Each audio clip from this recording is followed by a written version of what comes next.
ফ্রান্সের রাজধানী প্যারিসের অদূরে লা কোর্নভের দন্তন হলে যথাযোগ্য মর্যাদায় বিদ্যাদেবী শ্রী শ্রী সরস্বতী পূজা উদযাপন করা হয়েছে। অন্নপূর্ণা পূজা পরিষদ প্যারিস আয়োজিত এই উৎসবে বিপুল সংখ্যক হিন্দু ধর্মাবলম্বীদের স্বতঃস্ফূর্তভাবে উপস্থিতিতে পূজা মণ্ডপটি এক আনন্দঘন মিলন মেলায় পরিণত হয়। বিস্তারিত রাসেল আহমেদের পাঠানো তথ্য ভিডিও চিত্রে।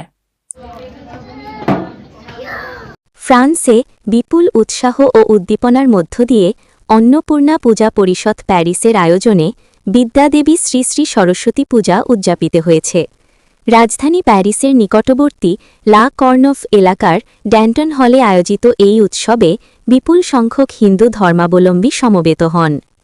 ভক্তদের স্বতঃস্ফূর্ত উপস্থিতিতে পুরো পূজা মণ্ডপ এক আনন্দঘন মিলনমেলায় পরিণত হয়। অনুষ্ঠানের সূচি অনুযায়ী বিকেলের শুরুতে পূজা আরম্ভ হয়। এরপর পর্যায়ক্রমে অনুষ্ঠিত হয় শিশুদের হাতেখড়ি, ব্রাহ্মণ ভোজন ও পিতৃতর্পণ। উৎসবের বিশেষ আকর্ষণ হিসেবে শিশুদের জন্য ছিল কুইজ প্রতিযোগিতা।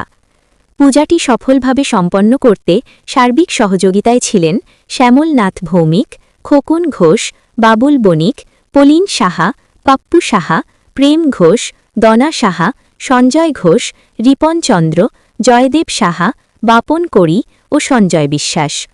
অনুষ্ঠানে স্থানীয় কমিউনিটি ব্যক্তিত্ব ও বিভিন্ন পূজা সংগঠনের নেতৃবৃন্দের মধ্যে উপস্থিত ছিলেন রজত রায় রাজু, অজয় দাস, সুকান্ত সরকার, রিপন দেবনাথ, সুফল অধিকারী, শ্যামল দাস, পলাশ দাস সহ আরও অনেকে।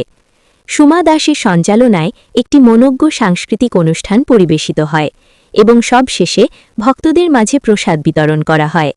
প্রবাসের মাটিতে এমন সুন্দর ও গোছানো আয়োজনের জন্য উপস্থিত সকলে আয়োজকদের আন্তরিক ধন্যবাদ ও কৃতজ্ঞতা জানান।